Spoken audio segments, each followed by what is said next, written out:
ये अब शुरू करने जा रहे हैं हम लोग मोड्स ऑफ हीट ट्रांसफर। जो different modes of heat transfer है, जो अलग अलग तरीके हैं जिससे हम लोग हीट को ट्रांसफर कर सकते हैं, वो तीनों यहाँ पे लिखे हुए हैं। कंडक्शन है पहला, दूसरा है कॉन्वेक्शन और तीसरा है रेडिएशन। तो इन तीन तरीकों से हम लोग हीट को ट्रांसफर करते हैं। समझने की कोशिश करेंगे कि किस तरीके से ये हीट ट्रांसफर होता है। आप इमेजिन करिए कि आप सर्दी का मौसम है, आप आग के सामने बैठे हैं, है ना। तो तीन आप एग्जाम्पल ले सकते हैं, वहीं पे आप तीनों मोड ऑफ हीट ट्रांसफर समझ सकते हैं। जैसे मान लीजिए आपने एक आयरन रॉड लिया और एक आयरन रॉड को आग में रख दिया, एक एंड आग में है और दूसरा एंड आपने हाथ में पकड़ रखा है। तो धीरे धीरे क्या होगा, पूरा आयरन रॉड गर्म हो जाएगा और इस एंड जिसको आपने पकड़ रखा है वो भी गर्म हो जाएगा और फिर फाइनली आपको छोड़ना पड़ेगा। तो हीट वहां से यहाँ ट्रांसफर हुआ। किस तरीके से ट्रांसफर हुआ? इस मोड ऑफ हीट ट्रांसफर को बोलते हैं कंडक्शन। ये किसमें हुआ? अभी जो एग्जांपल ये वो आयरन रॉड में हुआ। इस आयरन रॉड में हुआ क्या, उसको समझते हैं। इस आयरन रॉड में हुआ ये कि ये एंड जो फायर में था, उस फायर की वजह से ये एंड क्योंकि उसके डायरेक्ट कांटेक्ट में था तो ये एंड गर्म हो गया।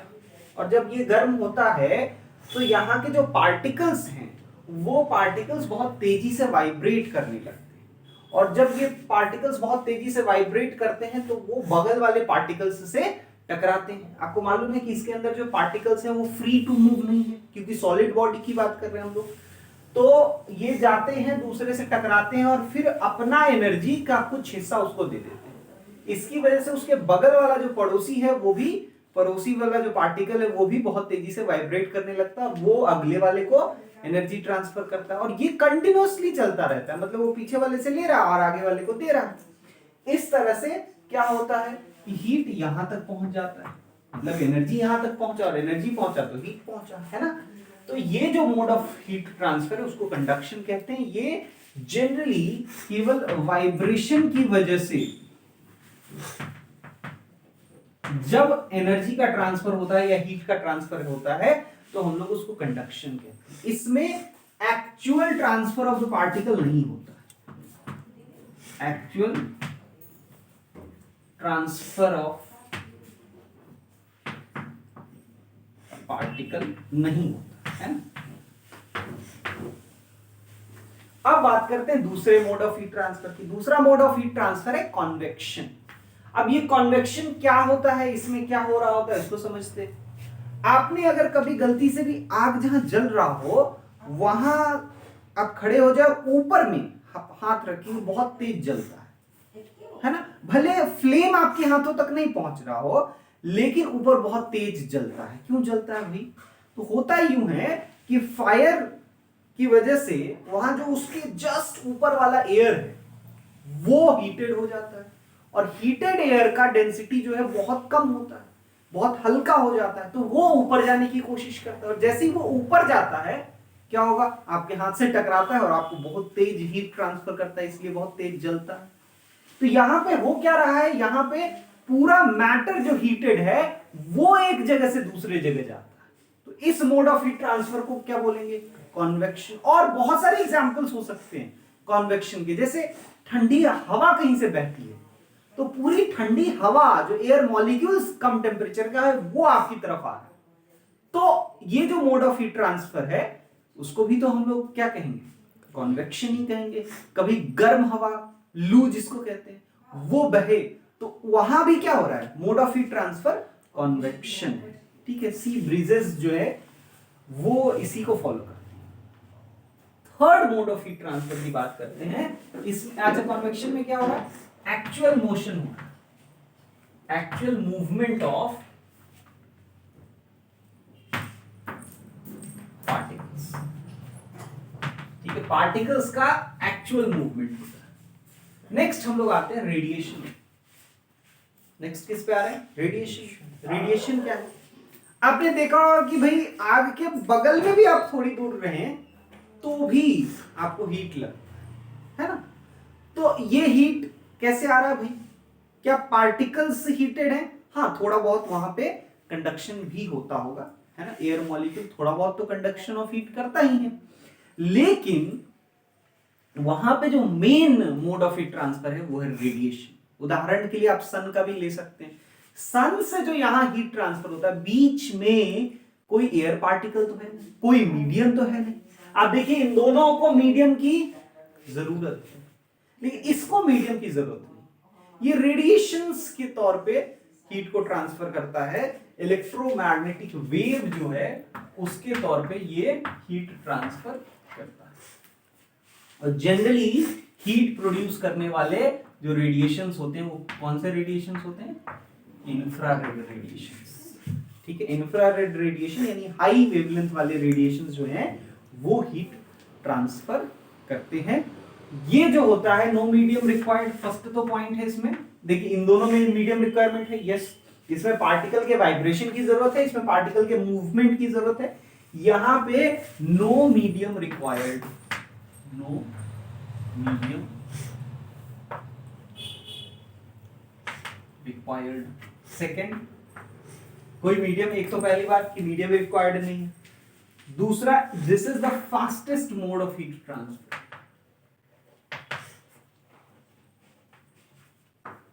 Mode of heat transfer, heat transfer का फास्टेस्ट मोड क्या है? रेडिएशन। तो आप समझने की कोशिश करें, एक तो मीडियम रिक्वायर्ड नहीं है। अच्छा, मीडियम से जब ये पास करेगा तो ये जनरली मीडियम को हीट नहीं करेगा, समझ रहे?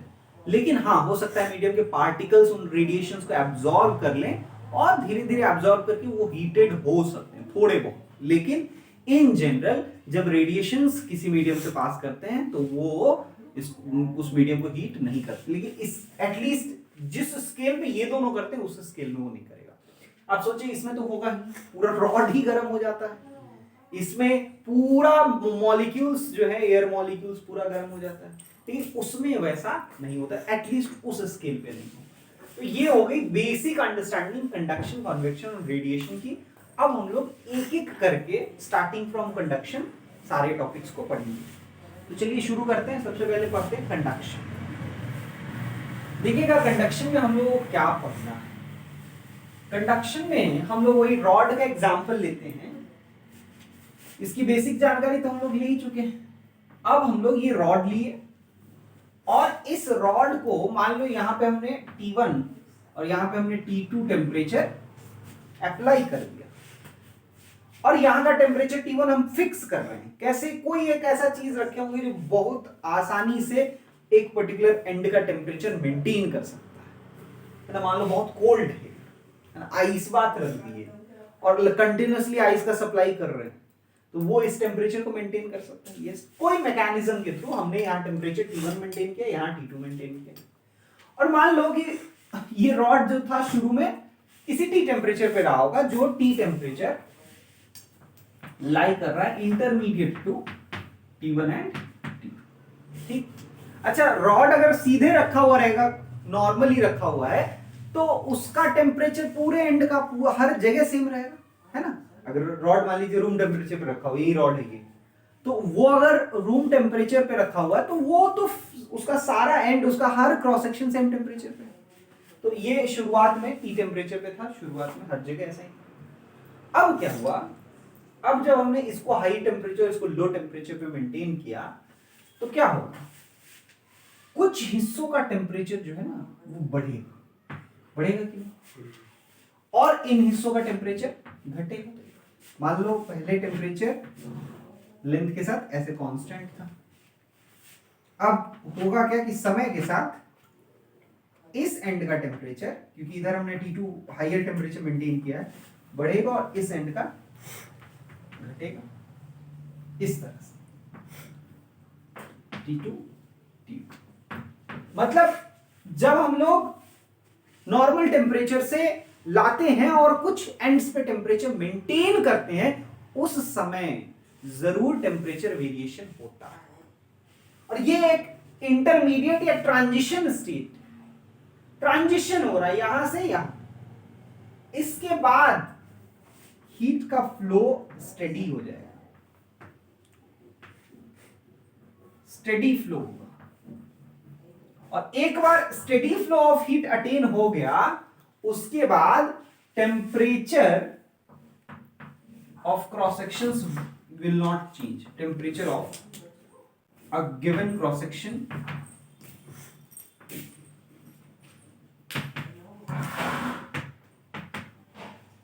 कांस्टेंट.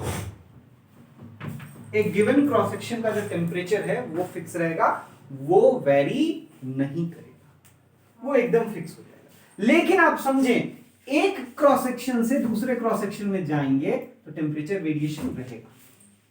जैसे यहां का टेम्परेचर अलग होगा, यहां का टेम्परेचर अलग होगा, देख पा रहे हैं है कि नहीं? अलग अलग टेम्परेचर है ना. तो ये इतना पे मेंटेन रहेगा, ये इतना पे मेंटेन रहेगा. ये टाइम के साथ इसका टेम्परेचर वेरी नहीं करेगा, और ये भी टाइम के साथ वेरी नहीं करेगा. लेकिन आप इसके अलोंग, लेंथ के अलोंग चलेंगे तो टेम्परेचर वेरिएशन आना है ना. तभी तो हीट फ्लो होगा. और हीट करंट किधर से किधर फ्लो होगा. ठीक. अब हम लोग बात करेंगे कंडक्शन करंट की. एक बार हम लोगों ने एक स्टेडी स्टेट पहुंचा दिया है, अब हम लोग बात करेंगे कि कंडक्शन करंट की क्या सिचुएशन है. तो देखिएगा, जो यहाँ पे कंडक्शन करंट या हीट करंट है, हीट करंट पहले कहते किसको वो समझ लें.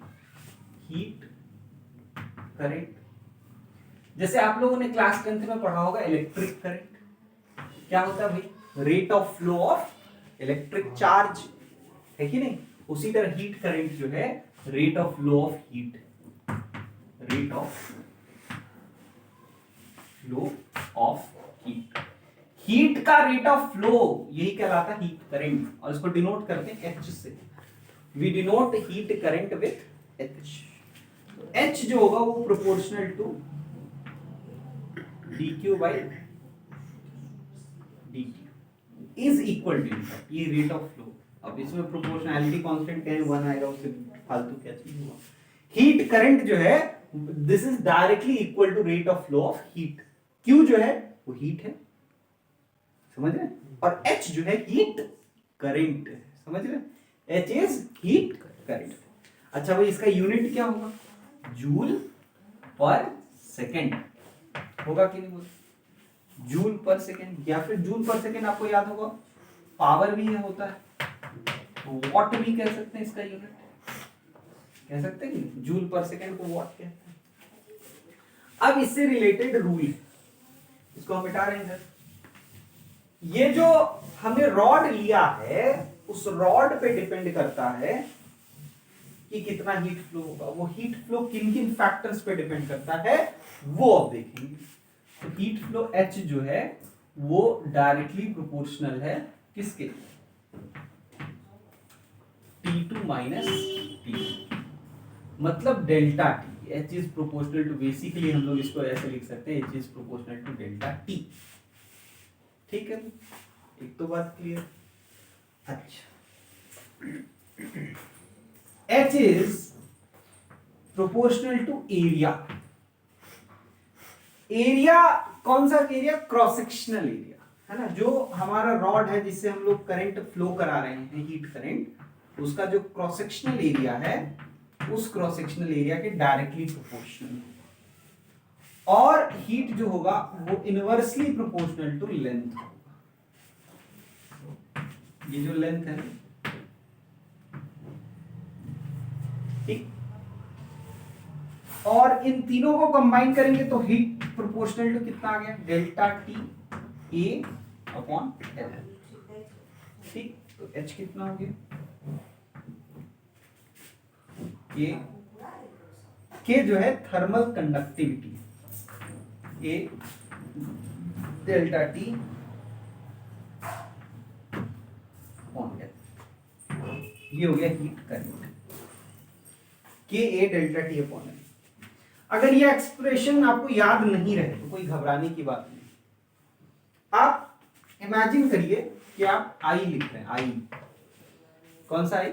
रेजिस्टेंस, कंडक्टेंस, वो वाला आई. Current, electric current. ये electric current I equals to V by R लिखते हैं भाई, कोई दिक्कत नहीं. Ohm's law. I equals to V R की जगह क्या लिखते हैं, रो एल बाई ए ऊपर भेज दीजिए, आई क्या हो गया, वी ए बाई एल, और रो की जगह ऊपर सिग्मा लिख सकते हैं, कंडक्टिविटी, वो इलेक्ट्रिकल कंडक्टिविटी होता है, 1/रो reciprocal of resistivity is called conductivity. तो sigma V A by L, देखिए आपको सिमिलर एक्सप्रेशन दिख रहा है, ये हीट करंट। अच्छा ये प्रोपोर्शनैलिटी कांस्टेंट ले आए हैं, तो प्रोपोर्शनैलिटी का साइन हट जाएगा, इक्वल टू का साइन आएगा, H is equals to K की जगह वहां सिग्मा, ये है थर्मल कंडक्टिविटी, वो है electrical conductivity, A cross sectional area, ये है टेम्परेचर डिफरेंस, वो है पोटेंशियल डिफरेंस, और L वो है ना। तो अगर आपको ओम्स लॉ भी याद है तो वहां से भी आप ये एक्सप्रेशन आसानी से लिख सकते हैं, जल्दी से कॉपी कर लीजिए। चलिए अब आगे बढ़ते हैं।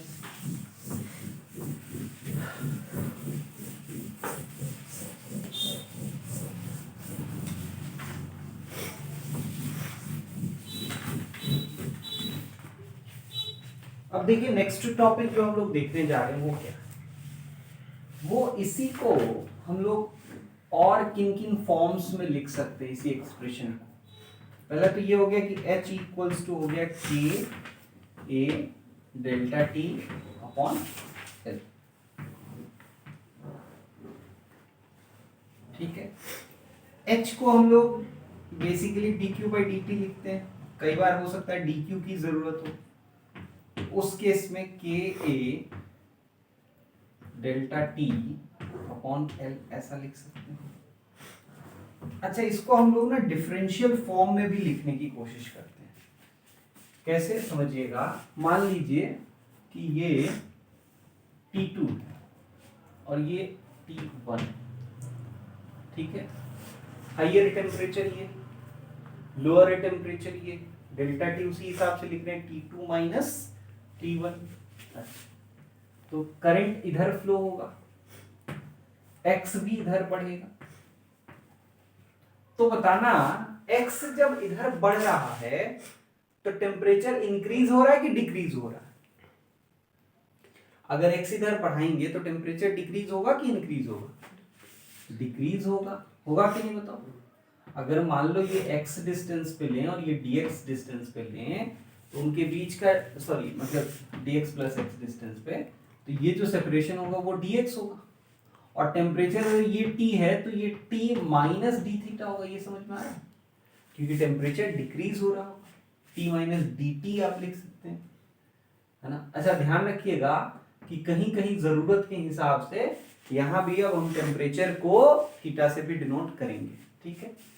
तो यहां पे एक चीज डिफाइन करते हैं, temperature gradient,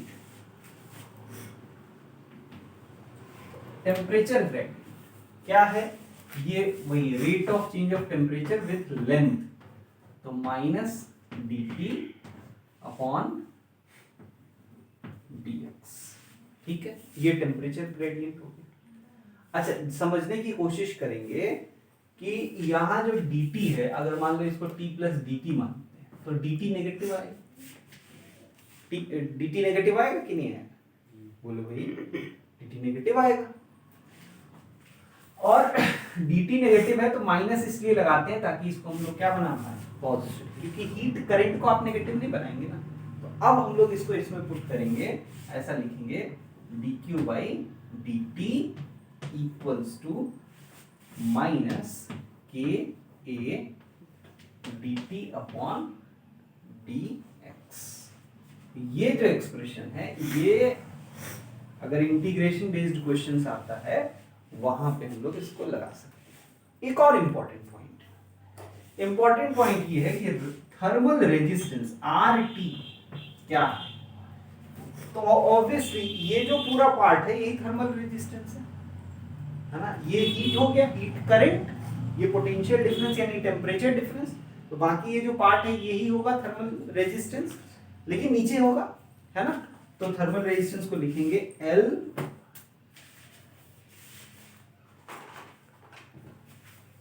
L into A L by L into क्या बाई के ए, ये जो होगा थर्मल रेजिस्टेंस होगा।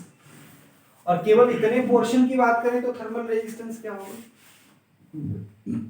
DRT छोटा थर्मल रेजिस्टेंस जो होगा वो होगा dx अपॉन के होगा। और इसी को इंटीग्रेट करके टोटल रेजिस्टेंस निकालेंगे। तो हम लोग इसके बाद अब कुछ क्वेश्चंस करेंगे थर्मल रेजिस्टेंस पे, इतना पहले कॉपी कर लें। चलिए अब थर्मल रेजिस्टेंस पे कुछ क्वेश्चंस करते हैं। मान लीजिए कि हमारे पास एक क्यूबॉइड है और ये हो गया क्यूबॉइड हमारा,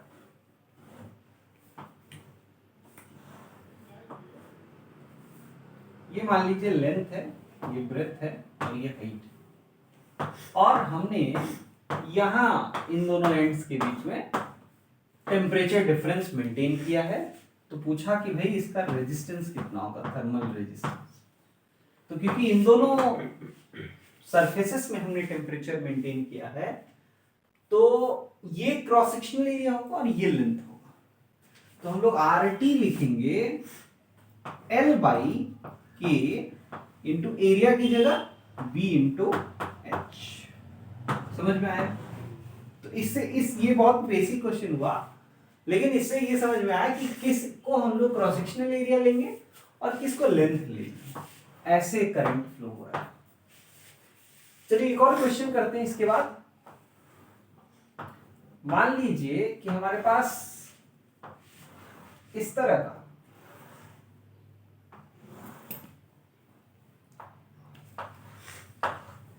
सीन है और हीट करंट ऐसे फ्लो कर रहा है। इनर रेडियस A है, आउटर रेडियस B है और ये लेंथ L है। तो आप लोगों को बताना है कि इसका थर्मल रेजिस्टेंस क्या होगा। कंडक्टिविटी K दिया हुआ, ये वो पोर्शन है जिसमें करंट फ्लो करेगा, बाकी हॉलो है, बीच वाला जो गोला है वो हॉलो है। तो वो एरिया नहीं लेंगे, ये वाला एरिया नहीं लेंगे, जितना एरिया हमारा करंट फ्लो करने के लिए यूजफुल है बस वही एरिया लेंगे। तो हम लोग रेजिस्टेंस, थर्मल रेजिस्टेंस क्या लिख लेंगे, L लेंथ तो है ही, बाई के इंटू एरिया में पाई B square minus A square, ये हो जाएगा हमारा थर्मल रेजिस्टेंस। अच्छा, अब हम लोग इसके इक्विवेलेंट की बात करते हैं। मान लीजिए दो रॉड हमने जोड़ लिए, तो आपको क्या लगता है कि सब एक्सप्रेशन सेम है, तो सीरीज में अगर हमने जोड़ा है तो RS क्या होना चाहिए, R1 प्लस R2 होना चाहिए। समझ रहे हैं? बिल्कुल उसी तरीके से डिराइव कर लेंगे जो क्लास 10th में आपने सीरीज कॉम्बिनेशन ऑफ रेजिस्टेंस के लिए यूज किया। और उसी तरह से 1/RP क्या होगा भाई, ये होगा 1/R1 प्लस 1/R2। पहले इतना कॉपी करिए फिर आगे बढ़ेंगे। चलिए अब नेक्स्ट क्वेश्चन को देखते हैं। नेक्स्ट क्वेश्चन ये है सीरीज कॉम्बिनेशन का, बहुत ही बेसिक क्वेश्चन। इसमें हम लोगों को के इक्विवेलेंट निकालना है। इसका के इक्विवेलेंट मतलब थर्मल कंडक्टिविटी का इक्विवेलेंट निकालना है। ये दोनों रॉड हैं जो सीरीज में कंबाइंड हैं और ये उनका इक्विवेलेंट, ठीक है, सेम लेंथ, दोनों का मिलके जो लेंथ है वही लेंथ, और दोनों का एरिया जितना है उतना एरिया इसका दे रहा है, ठीक। लेकिन हम लोग शुरुआत में बहुत जनरल डेरिवेशन करेंगे। पहला बात तो ये कि इसमें कॉन्सेप्ट क्या है कि सीरीज कॉम्बिनेशन अगर होगा तो हीट करंट दोनों में सेम होगा। जैसे आपको याद होगा सीरीज कॉम्बिनेशन जब रेजिस्टेंस का, इलेक्ट्रिकल रेजिस्टेंसेस का करते थे तो उसमें कहते थे कि in series combination of resistances current in both the resistances is same. उसी तरह से अगर सीरीज कॉम्बिनेशन रॉड्स का करेंगे तो उनका हीट करंट क्या होना चाहिए, सेम होना चाहिए, rate of heat flow same होना चाहिए। एक तो इंपॉर्टेंट पॉइंट ये है, आप लिख भी लें, in series combination of rods, in series combination of rods, heat current or rate of flow of heat through each resistance is same, through each resistance is same and is equal to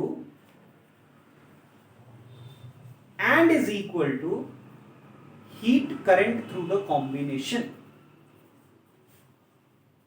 and is equal to heat current through the combination, है ना। each resistance की जगह each rod भी आप लिख सकते हैं। अब देखिए हम लोग यहाँ पे बात करते हैं, इसका रेजिस्टेंस अगर R मान लें, अभी के लिए इसका एरिया भी अलग मानते हैं, A, इसका एरिया हमने A1 और इसका एरिया हमने A2 माना। फिगर में दिख रहा है कि A1 A2 इक्वल है, लेकिन हम लोग बाद में इक्वल कर लेंगे, A1 A2 और ये तीनों को इक्वल कर लेंगे। तो सबसे पहले तो हम जानते हैं कि इसमें R जो होगा वो R1 प्लस R2 होगा, तो R को क्या लिखेंगे, L1 प्लस L2, ये तो तय है, इसमें तो कोई डाउट नहीं, डिवाइडेड बाई की इक्विवेलेंट निकालना है ना, और एरिया A लिख लो, अगर आपका मन हो तो L लिख सकते थे, यहाँ कोई दिक्कत नहीं, है ना, लिख ही लेते हैं, बाद में यूज कर लेंगे। R1 को क्या लिख सकते हैं, L1 by K1 A1 plus L2 by K2 A2, है ना। तो यहाँ से K इक्विवेलेंट आ सकता है, बिल्कुल आ सकता है, देखिएगा K इक्विवेलेंट हम लोग लिख पाएंगे L by A divided by L1 by K1 A1 plus L2 by K2 A2, ये ठीक है, ये K। अब इसमें जो वैल्यूज हैं वो पुट कर सकते हैं। पहली बात कि हम लोग A1 equal to A2 equal to A, ये पुट कर रहे हैं, और दूसरा L1 equal to L1 sorry L equal to L1 plus L2, ये पुट कर रहे हैं। तो ये जब पुट करेंगे तो K का वैल्यू क्या आएगा, यहाँ लिख दे रहे हैं, दूसरे क्वेश्चन को बाद में बना देंगे। तो K को लिखेंगे L1 plus L2 upon A into L1 by K1 A plus L2 by K2 A common निकल के कट जाएगा, है ना, तो K इक्वल टू आ गया L1 plus L2 by L1 by K1 plus L2 by K2, ठीक है। आप इसको थोड़ा और अच्छा लिखना चाहें तो इस तरह से भी लिख सकते हैं, L1 by K1 plus L2 by K2 equal to L1 plus L2 by K, ऐसे भी लिखा जा सकता है। कोई दिक्कत, जल्दी से इसको कॉपी करिए। चलिए अब शुरू करते हैं नेक्स्ट क्वेश्चन। इसमें एक स्फीयर है, ये इनर स्फीयर और outer sphere, inner radius A, outer radius B, और बीच में थर्मल कंडक्टिविटी K का एक फ्लूइड रखा हुआ है। तो हमको बताना है कि इसका थर्मल रेजिस्टेंस क्या होगा। अब इसको इमेजिन करना ना बहुत मुश्किल काम होता है, तो हम लोग क्या करेंगे, इसके लिए एक एलिमेंट चुनेंगे और इसके रेजिस्टेंस को लिखने की कोशिश करेंगे। बहुत पतला सा एलिमेंट लेंगे, ये देखिए इस तरह का एक थर्मल रेजिस्टेंस का एलिमेंट लेंगे, पतला सा, और dx इसका बहुत छोटा सा dx थिकनेस होगा, ठीक है। अब हम लोग को निकालना है इसका रेजिस्टेंस क्या होगा। मान लीजिए कि इसका रेडियस r है, या x ले लेते है ना, x डिस्टेंस पे dx एलिमेंट लेंगे, तो इसका रेजिस्टेंस जो dr होगा। अब सोचिए करंट कैसे फ्लो हो रहा है, करंट फ्लो हो रहा है रेडियली आउटवर्ड, तो करंट कितने लेंथ में फ्लो हो रहा है, केवल dx लेंथ में फ्लो हो रहा है। करंट तो ऐसे जा रहा है ना बाहर, तो जब बाहर dx लेंथ पे करंट फ्लो हो रहा है, तो dr जब लिखेंगे तो यहां dx लिखेंगे, k लिखेंगे और एरिया लिखेंगे, तो कितने एरिया में, पूरा हर जगह से निकल रहा है भाई साहब, निकल रहा है कि नहीं निकल रहा है। तो x रेडियस के साथ इसका एरिया हो गया 4 पाई x स्क्वायर, होगा कि नहीं, तो ये हो गया dr। और इसी dr को अगर इंटीग्रेट करते हैं, ऐसा बहुत सारा है, ऐसा ये एलिमेंट यहां भी है, ये सब सीरीज में है कि पैरेलल में, सीरीज में है ना। जो करंट इसमें फ्लो होगा वही करंट आगे वाले में फ्लो होगा, उससे वही करंट उसके आगे वाले में फ्लो होगा। तो सीरीज के केस में टोटल रेजिस्टेंस आर जो होगा वो dr का इंटीग्रेशन होगा, और इसकी वजह से जब इंटीग्रेट करेंगे 1/4 के तो बाहर आ जाएगा और पाई भी बाहर आ जाएगा, तो 4 पाई के लिख देते हैं, और integration of dx upon x square from a to b, तो ये हो जाएगा 1/4 पाई के, और x स्क्वायर मतलब x to the power -2 plus 1 by -2 plus 1, कहां से कहां, a से b, तो ये हो जाएगा 1/4 पाई के, और माइनस आ जाएगा भाई, है ना, -1/x होगा, -1/x, तो -1/b माइनस -1/a, ठीक है, और इसके बाद 1/4 पाई के 1/a माइनस 1/b, ये हो गया रेजिस्टेंस, थर्मल रेजिस्टेंस। जल्दी से कॉपी करिए। चलिए अब नेक्स्ट क्वेश्चन देखते हैं। इसमें एक हॉलो सिलेंडर टाइप का है, तो पहले भी ले चुके हैं, लेकिन पहले क्या था कि करंट जो है अलोंग द लेंथ ट्रैवल कर रहा था, अब जो है वो क्रॉस सेक्शन के अलोंग करंट ट्रैवल कर रहा है, इस तरह से ट्रैवल कर रहा है।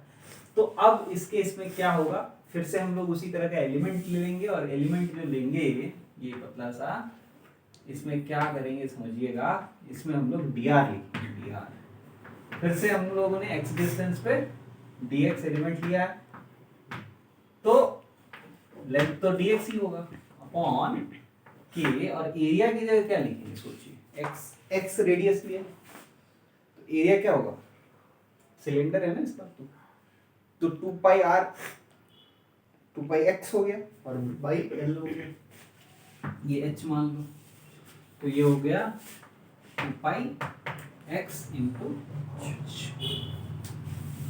इसी को इंटीग्रेट कर देना, तो r जो होगा वो dr का इंटीग्रेशन सीरीज में इस बार भी, तो 1/2 पाई kh, और इंटीग्रेशन किसका, dx का, कहां से कहां, तो dx बाई x a से b, r का वैल्यू हो गया 1/2 पाई kh ln b by a, ये रेजिस्टेंस जल्दी से कॉपी। चलिए अब आगे बढ़ते हैं। रॉड ऑफ लेंथ 100 सेंटीमीटर, ये बेसिक हीट के क्वेश्चन है, हीट करंट के क्वेश्चन है।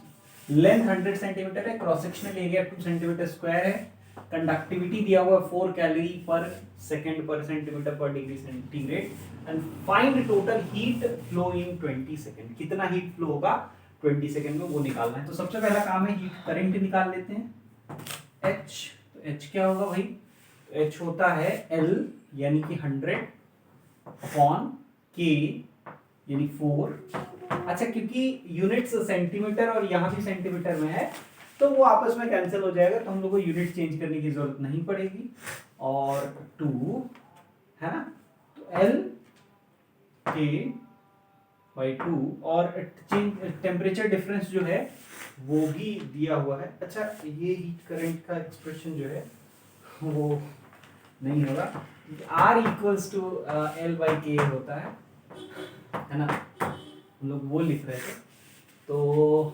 100/4 × 2, तो ये हो जाएगा 25/2, ठीक है। और ये थर्मल रेजिस्टेंस हो गया, तो हीट करंट कैसे निकालेंगे, delta T upon R T, है ना, तो ये हो गया 50/25 × 2 यानी 4 जूल पर सेकेंड, या कैलोरी पर सेकेंड, 4 कैलोरी पर सेकेंड, ये हीट करंट हो गया।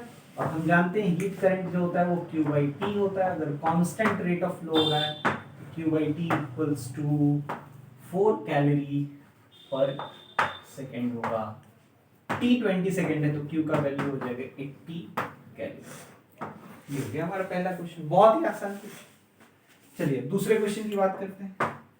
दूसरे क्वेश्चन में कह रहा है लेंथ 50 सेंटीमीटर है, ठीक, एरिया 2 सेंटीमीटर स्क्वायर, ये भी ठीक। टेम्परेचर डिफरेंस दिया हुआ, दोनों हाई और लो टेम्परेचर दिया हुआ है। पूछ रहा पहला टेम्परेचर ग्रेडियंट बताओ, तो टेम्परेचर ग्रेडियंट क्या होगा, डेल्टा टी अपॉन एन।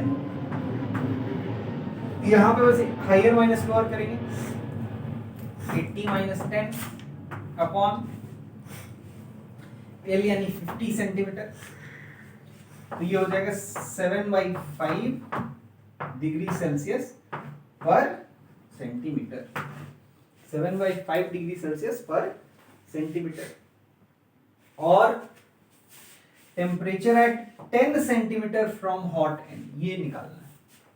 आपको मैंने बताया कि भाई जो टेम्परेचर है वो इस तरह का लीनियर ग्राफ फॉलो करता है ना।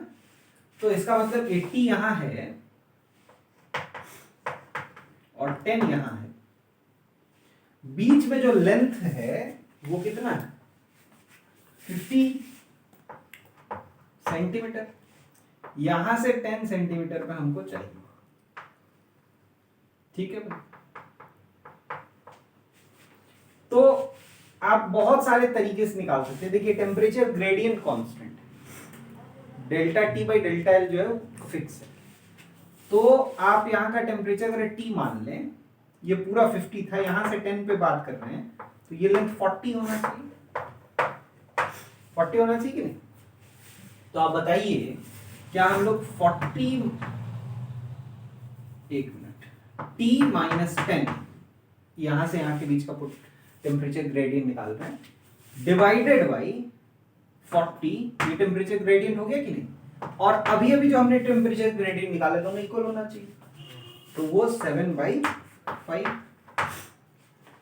तो उधर चला जाएगा, तो कितना आ जाएगा, t माइनस 10 इक्वल टू, ये 40 उधर गया तो 8 उससे कट जाएगा और 8 7 टाइम्स 56, तो टेम्परेचर आ जाएगा 66 डिग्री सेंटीग्रेड। आया समझ में। तो इसमें टेम्परेचर ग्रेडियंट हम लोग को इक्वेट करना था, जल्दी से कॉपी कर लें। चलिए अब नेक्स्ट क्वेश्चन देखते हैं। इस क्वेश्चन में ये कह रहा है कि ये बॉक्स है जिसका जो वॉल है वो 8 सेंटीमीटर थिक, और उसमें इस तरह का मैकेनिज्म है कि पूरा इंसुलेटेड है और हीट केवल इतने क्रॉस सेक्शन से 12 सेंटीमीटर स्क्वायर एरिया से निकल सकता है। अंदर में कुछ ऐसा मैकेनिज्म है जिसकी वजह से 36 कैलोरी पर सेकेंड कंटिन्यूअसली बाहर निकल रहा है। साथ ही साथ हमने इधर वाले आउटर एरिया को 100 डिग्री सेल्सियस पे और इधर वाले आउटर एरिया को 4 डिग्री सेल्सियस पे मेंटेन रखा है। तो हमको बताना है कि इनर जो एरिया है उसका टेम्परेचर क्या होगा। तो अगर इसका टेम्परेचर मान लीजिए थीटा है, तो इसका भी टेम्परेचर थीटा होगा, ठीक। अब क्या होगा, इससे हीट, यहां से हीट निकलेगा, कंडक्टिविटी दिया हुआ है इस मटेरियल का, और उसके साथ 36 कैलोरी पर सेकेंड भी हीट करंट इसमें जुड़ेगा और ये यहां से पास होगा, ठीक है।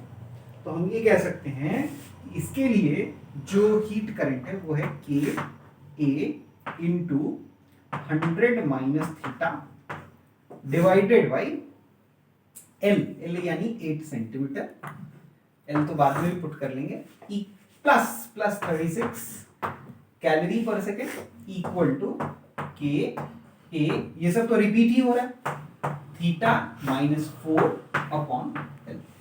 के वैल्यूज सेम है, ए का वैल्यूज सेम है, एल का वैल्यूज सेम। तो सबसे पहले क्या काम करेंगे, इन सबको एक साइड ले आते हैं, ठीक है। तो के ए